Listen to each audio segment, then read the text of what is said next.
Before we dive into today's episode, let me tell you a little bit about today's guest. In this episode, I guarantee you'll want to stick around for. Dr. Elizabeth Williams Ruing is a board-certified internal medicine and sports medicine physician and the founder of Active Health DPC in King of Prussia, Pennsylvania. She left the traditional healthcare system after a decade because her patients needed more time, more connection, and better answers. Now she's helping people thrive with a whole person approach to health.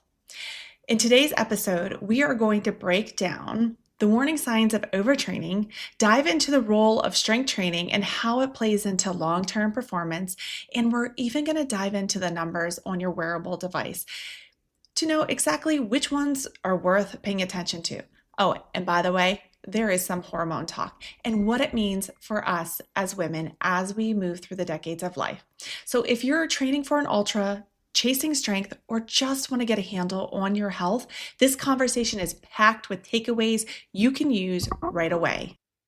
Welcome to Miles from Review, the podcast powered by CatFit Strength, where busy women like you find practical solutions to fuel your fitness journey with authenticity and resilience. I'm Kat, your host, a mom of 2 active boys, a business owner, and an ultramarathon runner, and a strength trainer in her 40s. With nearly 2 decades of experience, I'm here to help you cut through the noise of fads, hacks, and quick fixes. This is a space where we celebrate womanhood and motherhood, all while building strength and resilience and reconnecting with you from a place of self-compassion and worthiness. Whether you're lacing up your running shoes to go out for a run, driving your kids to practice, or squeezing in a moment for yourself, I'm right here in the trenches with you. Let's dive in.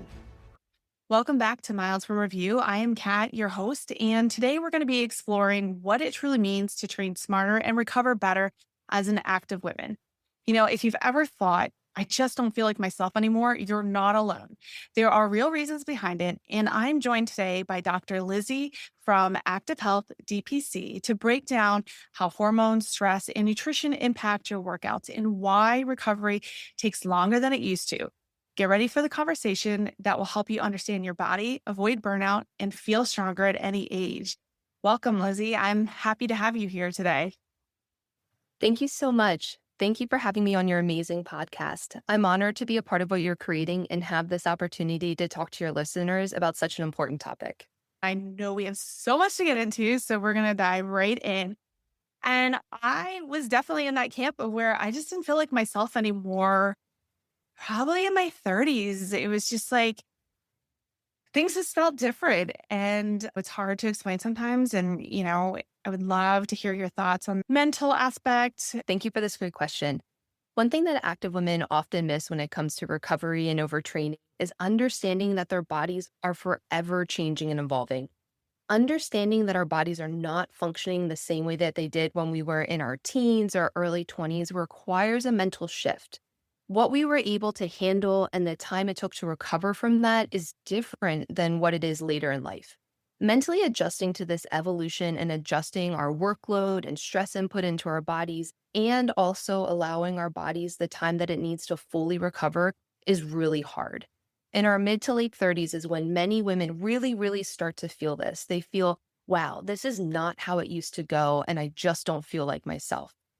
This I don't feel like myself occurs for those with and without biologic kids. Yes, having a kid can hit very abruptly, but this feeling of this isn't my body occurs for women without kids as well.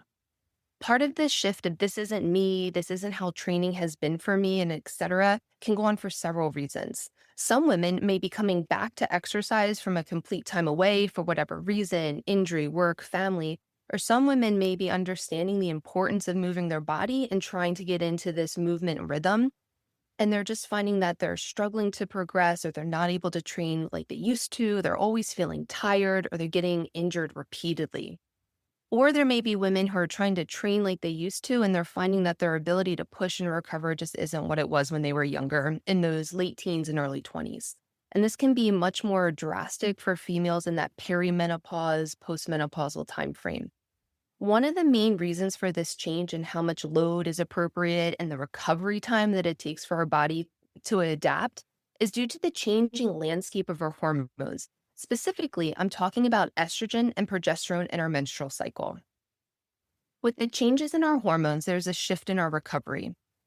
Here, many women underestimate how much time it takes for their bodies to recover from a workout and underestimate the rate of progression through a training program, meaning that it can take longer to see gains in strength or that change in body composition that they're working for. And when we try to push our bodies like we were used to, it can lead to overtraining, which has its own slew of consequences. Yeah, I want to highlight that you said, and this is my favorite sentence, and it's two words: bodies change. And I talk a lot about this with clients: is bodies change, and that's a fact. It's just a neutral sentence, and I think we tend to forget that. And with that, our fitness, our nutritional intake, our sleep and recovery demands also need to be adaptable and flexible with us. So I was a college athlete. We talked a lot about overtraining. And then when I coached in college athletics, we were always looking at overtraining, and overtraining kind of jump to the 20s, look different for each person. When someone is getting back into working out, what is there ways to understand if they are overtraining versus are they getting back into training? Because I know those are two different things. And that's something that I also look for with my clients. I'd love to hear your thoughts more on that. Yeah, that's a great point. And I think when we're talking about overtraining, it can help to kind of define what we're talking about so we're on the same page with that. So, overtraining is the stress of training and exercise and your body's ability to recover. There are three main phases of this. So, functional overreach is the first phase of overtraining. And in this phase, this is where athletes are really working in, and that's where they're trying to make their gains and ideally operate in that period of training again when they're trying to increase strength or increase speed. There's periods of increased training with appropriate rest. This must be monitored very carefully because without the adequate rest, one can easily slip into the subsequent phases. Symptoms of this functional overreach that I suspect all of us have experienced at some point is, you're really tired, your muscles feel heavy, you're sore, and you can have a decreased athletic performance for whatever time frame it takes you to recover. And the recovery time frame is very individual and it can occur from days to even weeks. The recovery time will vary on many factors, but I want to stress that it can last longer than just a day or two. I think we're very used to hearing that delayed onset muscle soreness or DOMS. It starts a day or two after and goes away in a day or two, but just that resolution doesn't necessarily mean you're fully recovered. And again, this is the stage where many athletes are going to be trying to operate to achieve those gains. But as you're getting back into an exercise regimen or within your training, it's important to understand your goals of what you're training for. So can understand how far into this functional overreach you really want to reach into, right? If we're really training for a race or a strength competition, you're going to be pushing pretty hard into this versus somebody who, we're trying to get back into it isn't necessarily going to be reaching that far into that real muscle soreness that, no pain, no gain needs to be erased. You can have gains without feeling like you've destroyed your body. I full-heartedly agree. And that's something that I see clients come in. It's really distinguishing that difference because I feel as a society, we've taken to heart that no pain, no gain with generalized fitness. If my muscles aren't sore, did I do a workout type scenario where that is not a metric for a good workout at all. We don't want to live in a constant state of soreness. That's not healthy for our muscles and our body. It's not a healthy way to train. I always say we want our muscles to have this kissed, worked feeling, like they feel tired, but I can still handle the loads of life. And when you feel that, let's double down on sleep. Yes. Now, the next stage, right? So that functional overreach, we're reaching, we're adapting, our bodies are growing and evolving into that strength or into those goals that we're reaching for. But if we're going along and we're not giving our body the proper time to recover with all of that encompasses, you can go into the next stage, which is non-functional overreach. And so this is prolonged exertion without adequate recovery. So time to progress from functional overreach to non-functional overreach is variable, but it can occur as shortly as within a few weeks. So we want to be very mindful about that, listening to our bodies, like you're saying, and seeing how we're adapting and feeling. As we're going into this non-functional overreach, you're going to develop more symptoms, both physical and mental.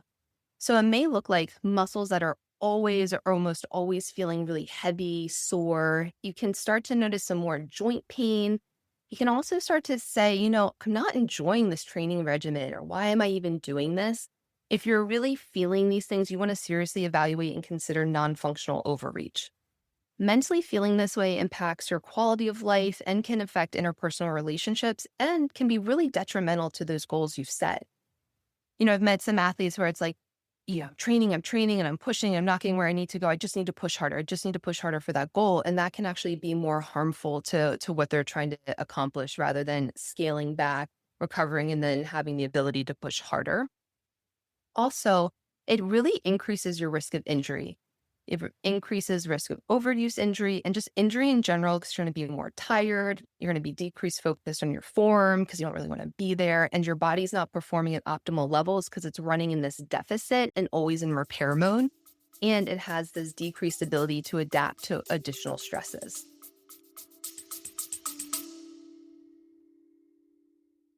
Are you curious about CatFit Strength? Well, CatFit Strength is designed to help you achieve your fitness goals with confidence and clarity. Whether you're a busy mom juggling multiple responsibilities, a woman navigating unique challenges of prenatal, postpartum, or perimenopause, or an athlete looking to enhance your performance, CatFit Strength has you covered. Let's get down to it. CatFit Strength offers personalized programs tailored to your unique needs, goals, and ensuring you get the most out of every workout. Expert guidance provided for you with the understanding of the importance of balancing strength training, cardio, and mobility. Flexible workouts designed to fit into your busy schedule, whether you're at home or at the gym or on the go. So why choose CatFit Strength? I believe in creating sustainable fitness habits that adapt to your lifestyle. I focus on helping you lift effectively, move better, and feel stronger every day. Plus, emphasis is on realistic goal setting, celebrating every win, and helping you stay motivated and inspired.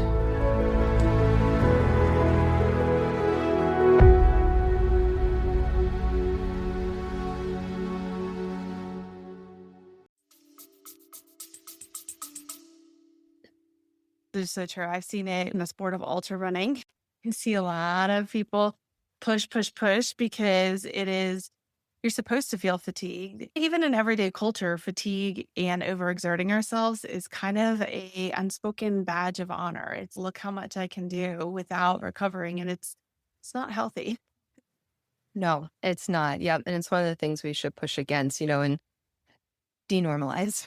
And then I also see a season of life, prenatal, postpartum. And this is when I look at the clients and when I take them in, it's really focused on not only giving back to the body what the, plus or minus 40 weeks took from your body, but also with the understanding of you are already sleep deprived and we're working on building a body back up to put in that good, strong foundation. So now's not the time to push. And I always have the mantra, just because you can doesn't mean you should. And this is why we want to work on giving back to our body. Our body is still strong and is super resilient, but we want to give it the competitive edge and set it up for success with our training so that you're not riddled with soft tissue injuries or chronically getting sick because your body is, to your point, constantly in recovery mode while you're training, and you're going to lose those training stimuluses because you're not going to have those training adaptations. So it's essentially work for work, which I don't like to just show up and do work for work.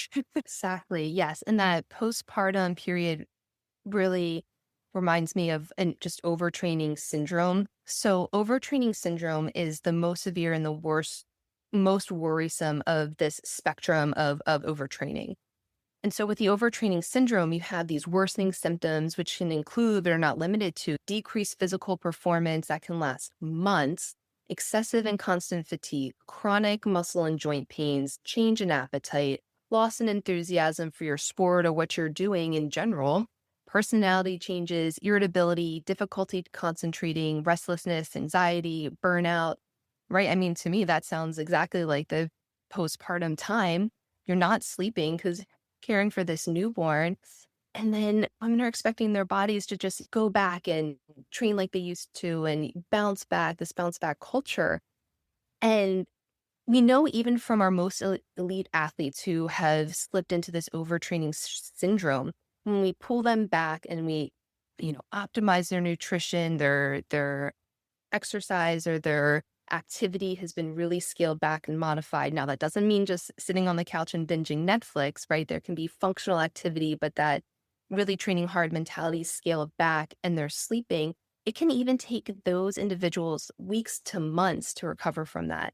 So then we're thinking about, our postpartum or our moms with littles or any individual in that phase of life.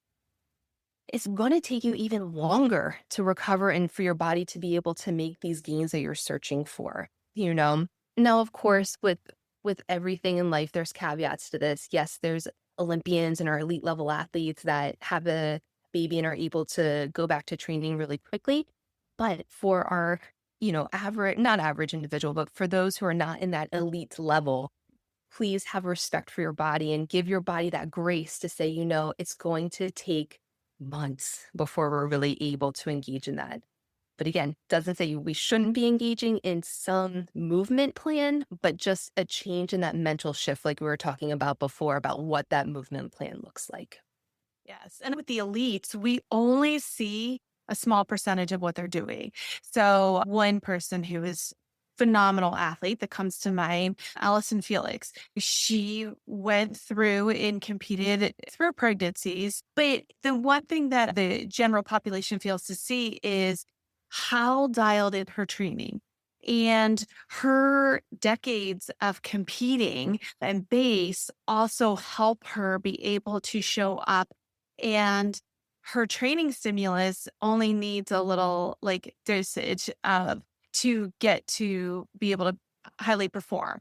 So I think we can also glean a lot from elite training. The master's recreational athlete, where I'm not elite, but looking at, she has her nutrition, her recovery dialed in. She is doing things a lot different. Now, in the world of ultra running, and I don't want to make this all about ultra running, but, where you see someone like Jasmine Paris, where the cool thing about her story and her phenomenal performances that she has done is she's also incorporated her life stress of owning a veterinarian practice and also being a mom of young children. She incorporated her life stress in as a part of her training and adapted those things. It's hard to measure life stress because, and speaking from a big runner, it's like, well, if I'm not putting up the miles, is it even training? But it is, because the body can't differentiate between stress. It doesn't say, well, this is life stress, so it's not going to impact my training stress. And training stress won't impact life. It all impacts each other. So to your point, it goes into the factors of overtraining. Yes, that's amazing. That's wonderfully said. And then as we're talking about trying to normalize some different things, right? And we should be normalizing that life stress really does need to be impacted and taken into account into our training regimen, but also a slight tangent about what it means for our females to be training in relationship to their menstrual cycle. And, I've worked with many different running programs as well as other sports too. But I think the thinking is still more heavily into our running community that if you are still getting your period, you are not training hard enough. And that is if you're not on certain birth controls, but are normally menstruating women. And we really need to get rid of that mentality, because if our young women competing in athletics or engaging in movement are not getting their periods, this is a huge red flag. We need to be seen and evaluated and figure out what is going on. Because if that lasts for a really long time, that can have irreversible consequences to your health. And this is kind of like a parallel to overtraining syndrome. It's something called relative energy deficiency syndrome, where lack of a period falls into that. It used to be called female athlete triad syndrome, but we recognize that men can have this as well. It's a whole energy imbalance is what the root of that is. And so I just want to plug that if you're in a community and that is still being pushed, we need to fight against that. And if you need help, I'm happy to come and talk to whatever thought leaders are pushing that mentality. Yeah. And I'm so glad you brought that up because growing up in sports, that was kind of, again, like this badge of honor. Like, I must be training really, really well because I don't have my cycle. Important piece of our life. We do need it. So we talked a lot about overtraining. And in this day and age of digital tech, checking out sleep scores and HRV and, resting heart rate and all of that. If someone's overtraining, or even if someone's just trying to be like, am I recovering well? How can I gain some sort of idea and let their device set them up for success versus creating anxiety or telling them that, well, you slept poor, so that they're going to expect a poor workout or omit a workout because of that. Would love to hear your thoughts around that. For sure. This is a really, really good point and a hot topic. Before we just jump into that, just want to highlight, and we may circle back to it, but with recovery, you've mentioned a few times, dialing in your sleep is really, really important. Your nutrition is really, really important. Short plug, as we go through life, you need more protein, but there is a max of protein that's beneficial. Water intake, and again, with nutrition, that's whole foods as it comes up. And our supplements are that supplements, not to replace those whole foods and good nutrition. But back to these wearables, because yes, we can listen to our body. We can say, I feel tired, but is that just because of the stress of life and this or that? And people want some more data-driven ways to decide. Knowing if that's going to cause more stress for you, or like you had pointed out, oh, I got this bad score, so it's a self-fulfilling prophecy of then you're going to feel bad after that. You got to introspect and see for yourself how you respond to that. And as you had mentioned on one of your other podcasts, which was great, some weeks it may work and some weeks it may not. So if you're going along and it's adding to this, oh, I should be doing this category, put it aside, come back to it when you feel ready for that. But with that, there can be really good data and it can help gauge some decisions. You had mentioned some products that are out on the market, and they are different with how they get the different variables. So I do encourage people for your specific product to go and look and see its reliability and see how it gathers this information for you, because good data in will lead to good decisions. Bad data in, bad data out. So I'm not saying go buy a new device, but just understanding what the data is that you're working with. So yes, some of the big metrics that we can look at, one is resting heart rate. Resting heart rate is defined as the number of times your heart beats in 1 minute, and this is measured in a lying or sitting position in a calm setting. Usually you want to be sitting there quietly for at least 5 minutes before we're taking that resting heart rate. First thing in the morning can be a good thing if that's available to you. And overall with this, you're looking at trends. It's not an hour to hour, minute by minute thing. It's like, a week by week type of thing, sometimes day to day. Usually lower is considered more fit, but this does have an extent because you should not be having more than a 3-second pause between heartbeats. And the level of your slow heart rate should reflect your level of training, meaning that if your heart rate is in the low 40s, but you walk 1 mile a day, well, that 1 mile a day is great. It should not cause that level of a slow heart rate. And if you're having this mismatch, or you're not sure if it's a mismatch, talk to somebody who's trained in this area. And one thing that if you have a sudden increase in your resting heart rate, aside from like your normal menstrual cycle, because depending on where you are in your menstrual cycle, you can have changes in that resting heart rate. That sudden increase could signal overtraining, illness, or inadequate recovery. And you can use this to adjust your intensity of training. So if all of a sudden, you're normally somebody that's in the 60s, right? And all of a sudden you're in the mid 70s to 80s, of course your heart rate's still quote unquote normal, because normal is 60 to 100 technically. But for you, that's off. So you may want to, take another scan, be like, oh, am I feeling off, or did I sleep well that night? And depending on that, you may say, oh, maybe I'll back down slightly on the workout. Or if you're going, no, I actually feel kind of good, then fine, go on with your normal training. It's just something to consider as part of your training regimen.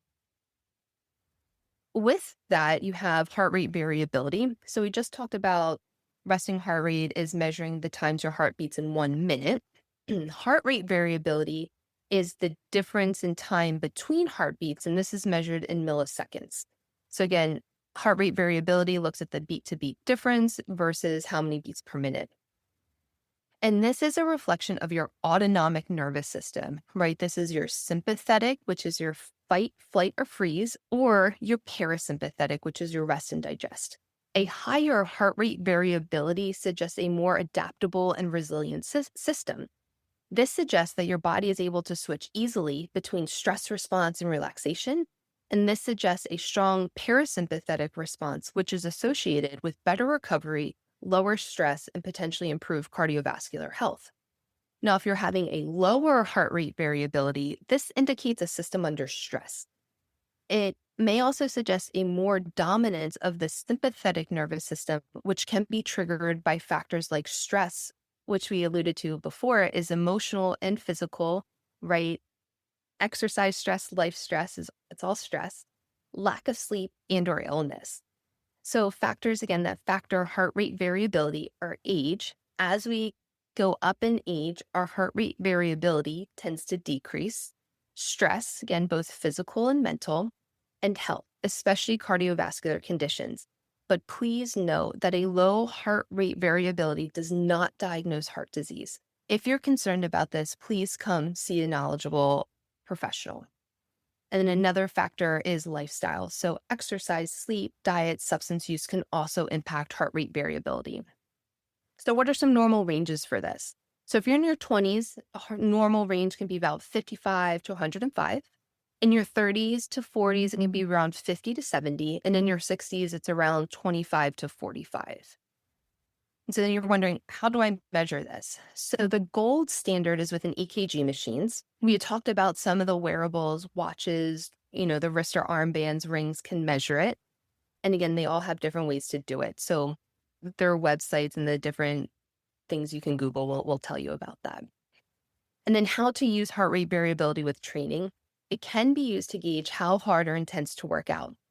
So if you're having a low heart rate variability day to week, this may indicate that you need more recovery.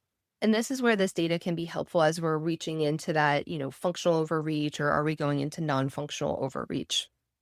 This can be a metric to use. And if you're finding that you're getting lower, consider focusing more on form instead of working for those gains in speed or strength.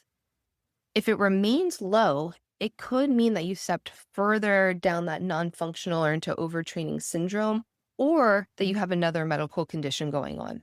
So if you're not recovering to your baseline, seek help again with a medical professional or work with a personal trainer who can help guide with that. I find the heart rate variability so interesting. As you were talking, I was like, let me check mine. I haven't looked in a couple weeks.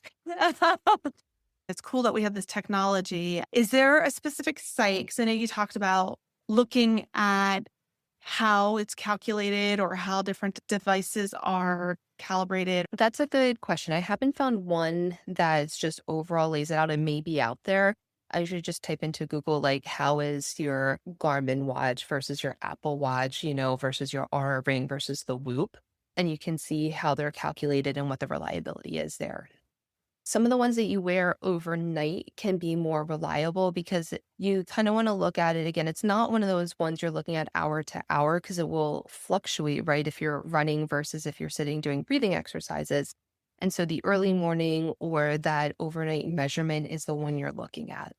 Because I've definitely messed around with the watch that I use, and you're sitting there and you're doing your breathing exercise, right? You breathe in for 4, hold for a longer time, breathe out for a longer time than what you breathed in, is really amplifies it and turns on that parasympathetic part of your nervous system. And so that will then increase your heart rate variability, right? And so you just want to, again, make sure that you're understanding what the data is you're looking at. So that overnight or early morning time is the one you're looking at. I have a Chorus, and the HRV is dependent upon overnight. I'm probably the worst at checking my watch, but with this sleep, it's so interesting to me. Then mornings I wake up and I'm like, man, I just don't feel like I slept well.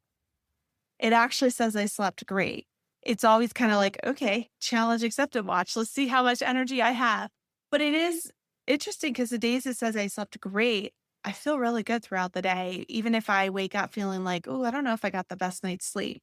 And it's also interesting. Like last night, I woke up and I was like, man, I slept amazing. And I looked at the score this morning because I was just looking at something and it said fair sleep. And I'm like, huh, I feel amazing. So it is that is interesting how it also measures sleep. Sleep is a very interesting one with the wearables and the data, and like you're saying, how that correlates to how you're feeling. And the true measure is how you feel later in the day. Because when you first wake up, it's more of a dependent on like where in your sleep cycle did you actually wake up, because if you were deep in your, pre-REM, REM, and you're woken for whatever reason, it's going to be harder. You're going to be groggy. You're going to be slower to wake up. You're going to feel like you're dragging. But then through the day, you're like, I'm fine. Versus if you actually slept poorly, but woke up on that lighter sleep phase, which is more likely because you don't go into deepest sleep, but then you kind of drag later in the day, which is interesting. And then I don't know if you want to talk about sleep now since we're kind of Oh, on this absolutely. Let's dive topic. in. So this is absolutely necessary for recovery. You cannot have a conversation about training performance without talking about sleep. More and more data is coming out about like how critical sleep is. And insufficient sleep has been linked with poor health outcomes such as obesity, diabetes, cardiovascular disease, certain cancers, in addition to poor recovery and poor performance. There's an interesting study out of the UK that showed that individuals that have poor and insufficient sleep and they lack physical activity, they have a higher risk of death compared to each behavior individually. So it's not a 1+1=2, it's a 1+1=5 type of thing going on. And this is important because as we age, we tend to move less. And as we age, we tend to sleep less. Bad combination. And so, right, you might have heard the mattress commercial, but we must treat sleep like an activity, right? You must prepare your body for sleep. It seems like you just lay down, you fall asleep. It's this whole process that has to occur. And so to prepare your body and optimize yourself for sleep, there's several things that we can do, right? A lot of people might have heard of this as quote unquote sleep hygiene, but it works, right? So no eating 3 hours before bedtime. The higher your age, the earlier you need to stop drinking caffeine because everything takes longer as we age and it takes your body longer to break things down and metabolize it. No alcohol, right? There is no safe amount of alcohol. We debunked that myth of red wine keeps your heart healthy. It's not true. And it impacts you for days. So really no alcohol. If you do it, really limit it and be mindful about your timing with your training and competitions. Screen time is really, really important. You want to get off your screens an hour or two before bed because that light goes into your eyes and it triggers your brain to be awake. And unfortunately, some people are even sensitive to their Kindles. Yes, dark mode helps, but be mindful of your body, right? If you're doing these things and still waking you up, try to ditch it. If you're like, no, I'm doing fine with it, fine. Do the dark mode, put those red light glasses on and see if that helps with your sleep. The other thing, instead of doing the screens, you could read a book, do an audiobook on a timer. Journaling at night can be really, really helpful, kind of like a brain dump. And just that other mental health benefits of journaling can be really important. You want to drink your water during the day, but do it during the waking hours. Limit the amount of water you're drinking 1 to 2 hours before bed so you're not up all night going to the bathroom.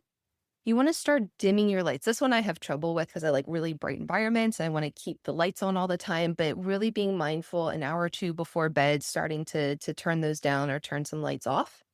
And if you take melatonin, you want to take it 3 to 4 hours before you go to bed. So if your bedtime's at 9, you want to take it at 6. Now, this is different than what the bottle says, but in my experience, it works a lot better because it takes time for your body to absorb it and for it to do its thing in the brain to make you sleepy. The other thing is the dosing with melatonin. You can buy up to 20 milligrams, but at doses higher than 5 milligrams, you can get this paradoxical stimulatory effect. So higher is not better. And then move your body. But we want to be mindful about how your body responds. Some people can do a hard workout and go straight to bed and have no problem. Some people are really stimulated by that heavier exercise. So for those, if you can, move it early in the day and maybe just take a light walk after dinner. Because that movement after dinner is really good for digestion, glucose regulation, and mental health. And there have been several studies that have used physical exercise to treat poor sleep. So it's really, really important. Yeah, there's several things you said there that I love. One, definitely the lights. We redid a lot of lighting and I was like, put the dimmers in. So I'm always like dimming the lights. I'll never be able to track it back down, but there was a really cool study that they did and it talked about like hormonal health and fertility and talking about how the incandescent light bulb kind of changed some of that as well as our sleeping habits because people used to go to bed when it was dark out before we had electricity in households. It was all by candlelight and then it was dim. You went to bed, you woke up with the sun. Like you said, we have a big, bright environment. And to your point, it's like, okay, it's bedtime, turn off light, go to bed. And it doesn't always work that way. And creating, that sleep hygiene is paramount. Like if you can create that, I always say when school hits for us, and all the activities my kids have, they're not overscheduled, but sometimes we just don't get home until 9 o'clock, which means we're not going to bed until close to 10 and we're up at 5. So that is not a lot of sleep time. It's between, 7 to 9 hours of sleep. Every person's different. And then you throw in training and just using myself specifically, when I'm in higher training blocks, I'm craving a little bit more sleep on top of that 7 hours, but I just can't get it. So what I found is, and I train with clients that have newborns, if you can teach your body a habit like you're teaching your newborn, like you would teach a toddler, teach it the routine so the body knows this is time for me to go into a state of rest and sleep. And it is a habitual thing that you're going to repeat. So do whatever you need to do and allow for that body to go to sleep.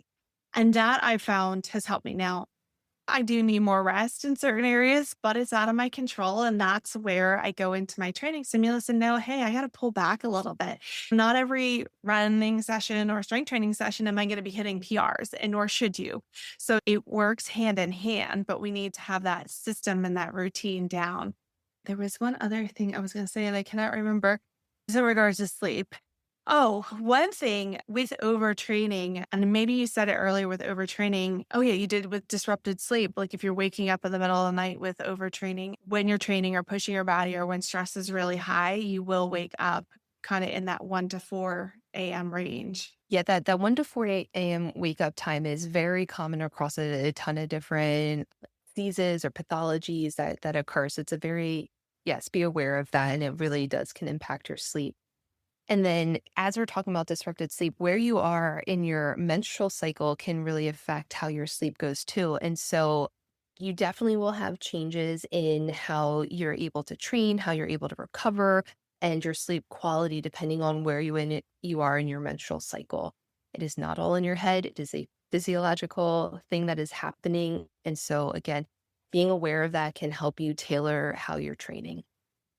It's so true. I'm 43 years old. That is something I've noticed. Like the week before my cycle starts, I start to see some disrupted sleep.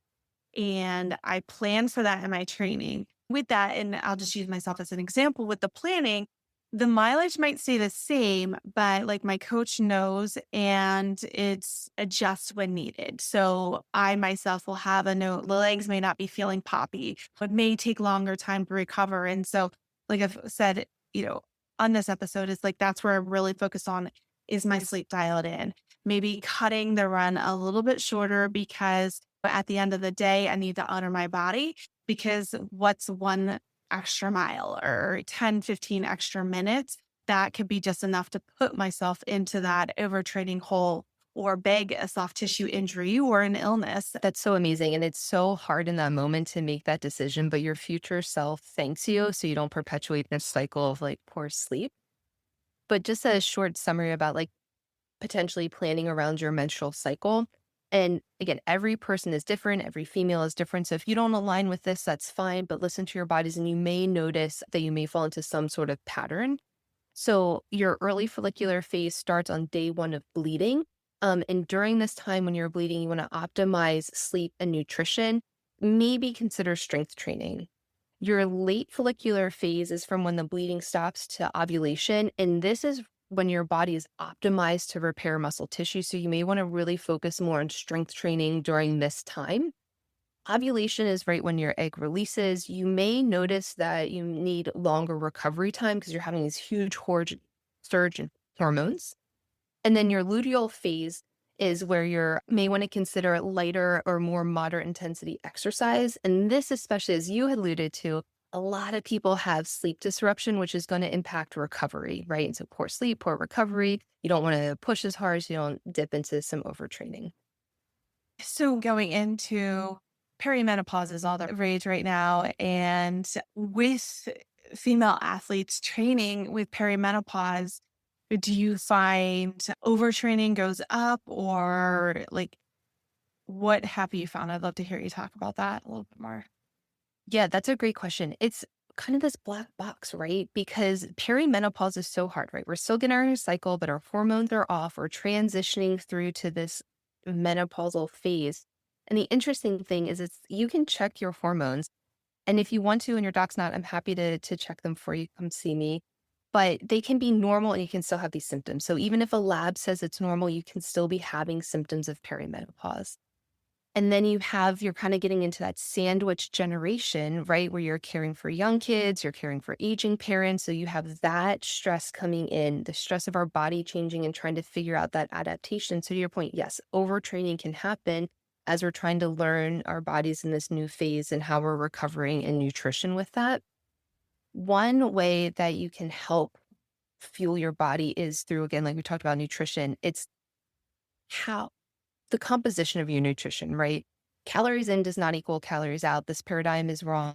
We need to shift away from it. It's not a simple math problem. As we go into this next phase of life, we need more protein. Kind of alluded to this before. For protein, that the standard recommendation is 0.8 grams per kilogram. So to find your weight in kilograms, you take your weight in pounds, you divide it by 2.2, and that gives you your weight in kilograms. So for that standard recommendation of 0.8, you're going to take 72.7 kilograms times 0.8. So that's about 58 grams of protein a day.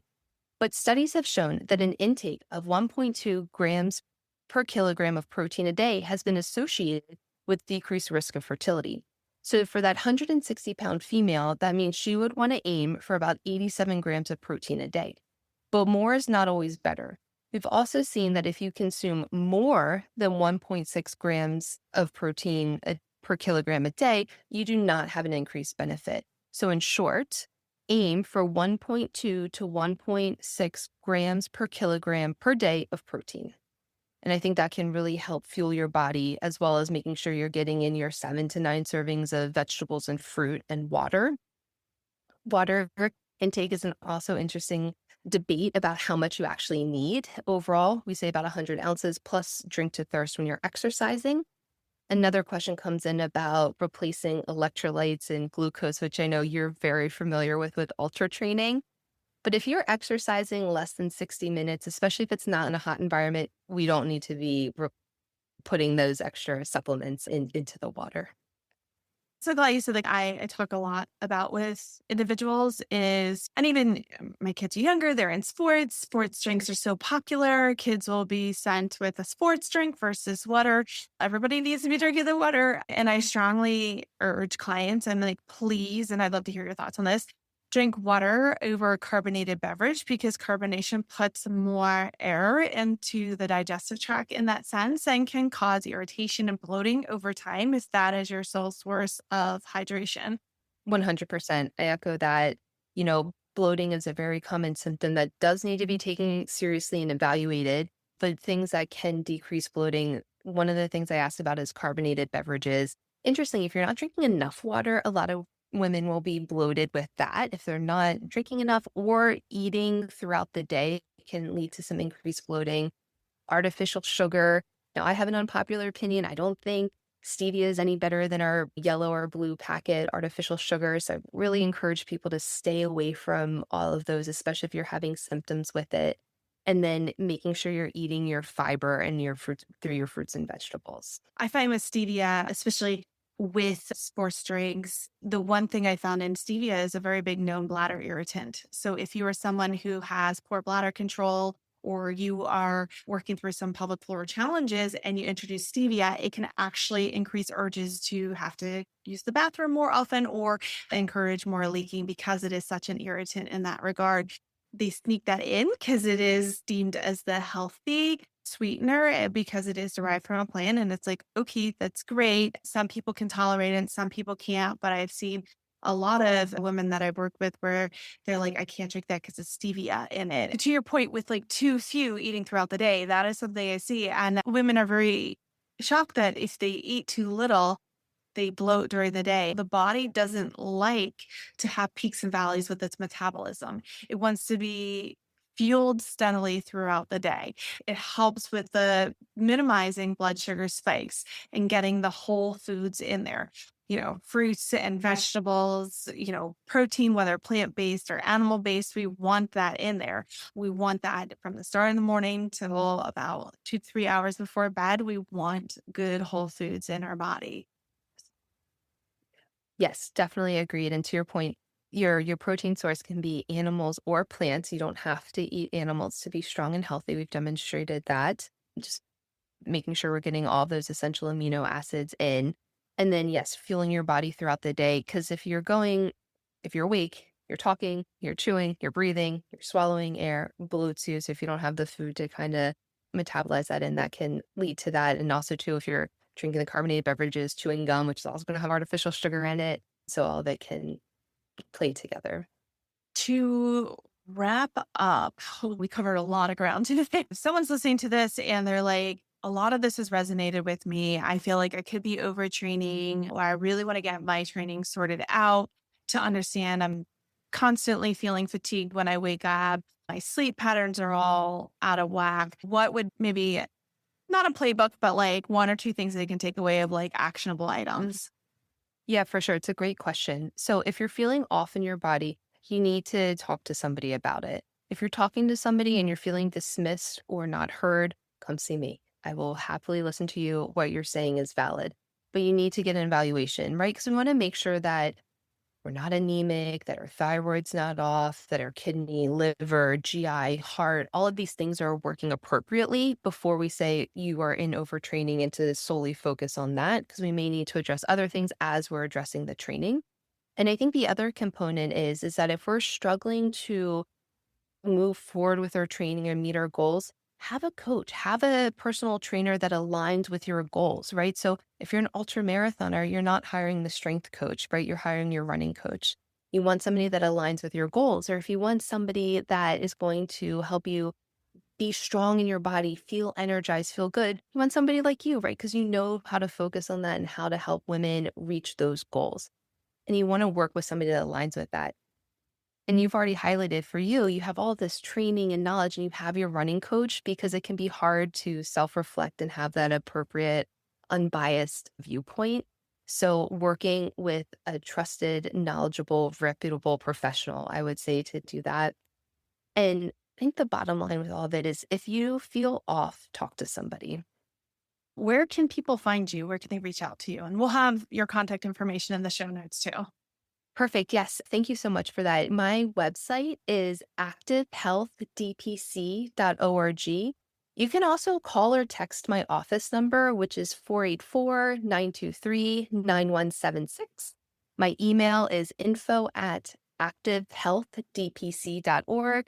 I'm also on social, Instagram and Facebook. My handle is Active Health DPC. I would love to hear if you guys found this episode helpful. Tag me, tag Kat, and let us know how everything's going. This is great. Thank you so much for coming on. Yeah, thank you so much. Thank you for tuning in to Miles from Review, powered by Kat Strength. If this podcast inspires you, don't keep it for yourself. Hit follow or subscribe to stay updated on the new episodes, and leave us a review to help more women and moms discover this space. Your feedback fuels this podcast, and I'd love to hear what's working for you or what topics you want to dive into next. You can connect with me on Instagram at @CatFitStrength, or share this episode with a friend who is ready to embrace her strength. Remember, fitness isn't about perfection. It's about showing up for yourself and finding strength in every step of your journey. Until next time, keep moving forward, 1 mile at a time.